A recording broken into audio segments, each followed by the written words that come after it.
Every Sunday morning, I take a light jog around a park near my home. There's a lake located in one corner of the park. Each time I jog by this lake, I see the same elderly woman sitting at the water's edge with a small metal cage sitting beside her. This past Sunday my curiosity got the best of me, so I stopped jogging and walked over to her. As I got closer, I realized that the metal cage was in fact a small trap.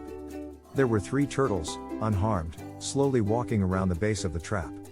She had a 4th turtle in her lap that she was carefully scrubbing with a spongy brush. "Hello," I said. "I see you here every Sunday morning.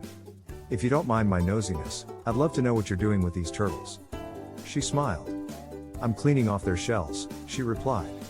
Anything on a turtle's shell, like algae or scum, reduces the turtle's ability to absorb heat and impedes its ability to swim. It can also corrode and weaken the shell over time. "Wow. That's really nice of you," I exclaimed.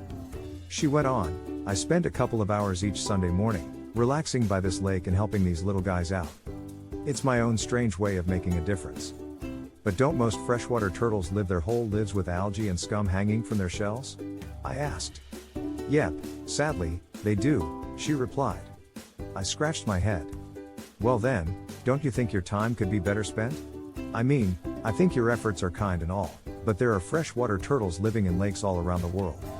And 99% of these turtles don't have kind people like you to help them clean off their shells. So, no offense. But how exactly are your localized efforts here truly making a difference?" The woman giggled aloud. She then looked down at the turtle in her lap, scrubbed off the last piece of algae from its shell, and said, "Sweetie, if this little guy could talk, he'd tell you I just made all the difference in the world." The moral: you can change the world, maybe not all at once, but one person, one animal, and one good deed at a time.